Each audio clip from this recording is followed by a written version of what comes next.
사회 경제면에서 이제 한국은 일본을 뛰어넘었다는 반응이 지배적인데요. 모든 면에서 일본을 능가하고 있는 것은 아니지만 해외 네티즌, 일본 네티즌, 심지어 일본의 경제 전문가들 역시 이제 한국은 일본의 경제적 측면에서 완전히 추월했다는 평가가 하나둘씩 등장하면서 지금 일본인들의 불만은 이만저만이 아니라고 합니다.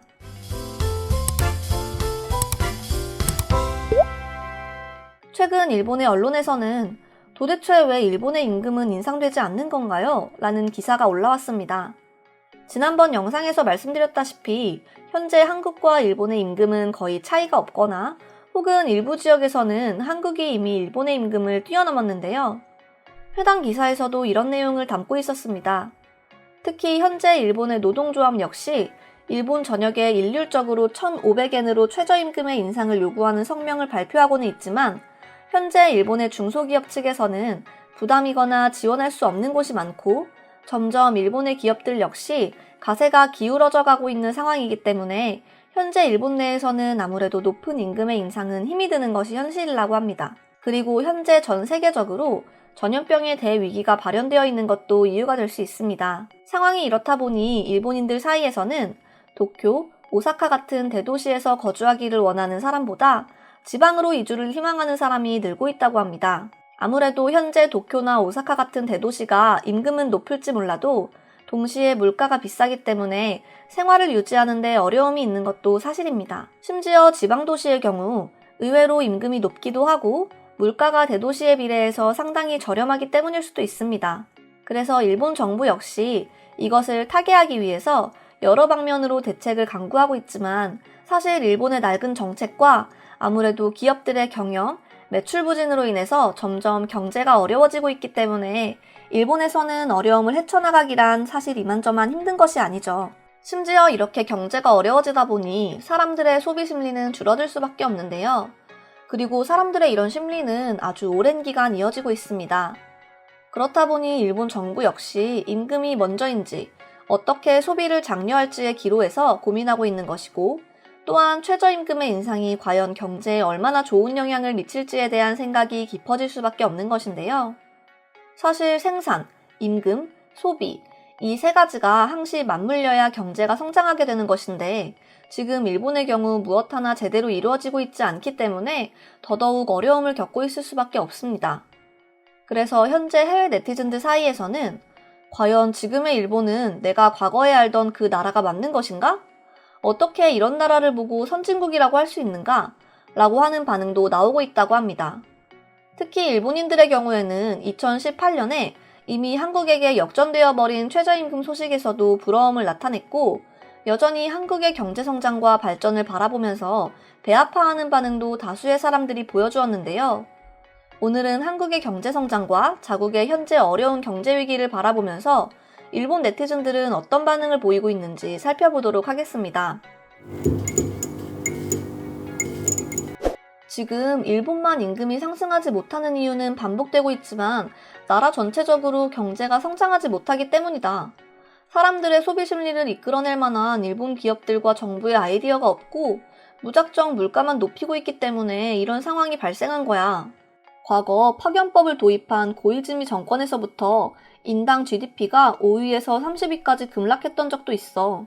많은 비정규직 사원들은 임금이 오르지 않았고 그렇다 보니 당연히 물건을 살 수 없는 지경에 이르렀고 그로 인해 기업들은 수요가 없으니 피해를 입었고 당연히 생산성이 떨어지게 될 수밖에 없었다.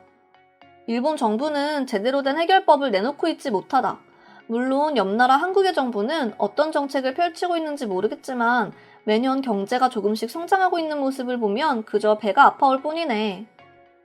임금 인상을 요구하고 임금이 높아지면 그만큼 세금이 높아진다. 그러면 전혀 의미가 없는 것이다. 결국 시민들이 잘 살아야 나라 경제가 사는 것인데 일본은 지금 어떻게든 정부가 세계에 진 빚을 갚기 위해 국민들의 세금만 축내고 있는 상황이기 때문에 국민들이 잘 살 수 없는 것이다. 그러니 현재 이 모양 이 꼴이 된 거지. 기업 자체적인 변화 없이 고용의 유동성도 없이 아직까지 종신고용의 혜택을 얻고 그렇다 보니 현재 일본의 많은 회사들은 정년을 기다리는 직원들이 많다. 더 이상의 생산이 부족한 일본의 기업들은 줄줄이 도산하는 길밖에 남지 않았어. 외국처럼 인플레이션 정책을 펼칠 수 없다. 아무래도 일본은 고령자 비율이 세계에서 단연 높기 때문이지. 노인은 현금과 예금을 대량으로 모아두고 있다는 데이터가 있으니까 인플레이션 정책은 노인의 불안을 부추기는 꼴밖에 되지 않는다. 임금이 오르지 않고도 사회보장비라는 이름의 공제세금이 점차 증가하고 있지는 않은가? 가처분 소득을 뻗으면 경제성장과 단가가 오르지 않으면 수량을 늘린다. 구매 수량이 늘어나면 매출 성장 기업의 생산수도 증가하지 않는가? 임금 인상을 할 수 없는 이유는 소매에서 연매, 임금 인상을 제품 가격에 전가할 수 없는 비즈니스 습관, 그리고 많은 사람은 수도권에 집중되어 있고 그로 인해 경쟁이 격화되고 경영진의 현장 실정을 모르는 등 너무 많은 문제가 있다. 생산성이 오르지 않으면 임금도 오르지 않는다는 말은 거짓말일 수밖에 없는 것이다. 비용을 높이면 생산성이 오른다. 그리고 가격을 올린 것은 시장의 문제다. 가격을 올리지 않는 기업에 최저임금을 맞춰 시장의 물가를 억제하고 있기 때문에 올리고 싶은 기업이 없는 것이다.